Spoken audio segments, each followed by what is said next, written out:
Like I said. Another one.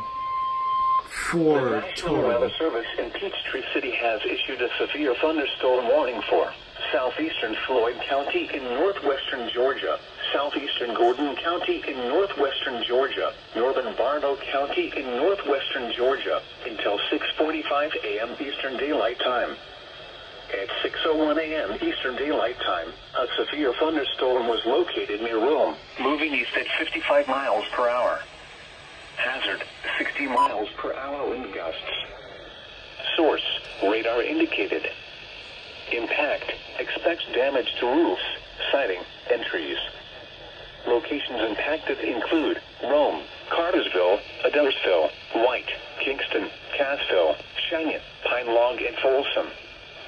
For your protection, move to an interior room on the lowest floor of a building.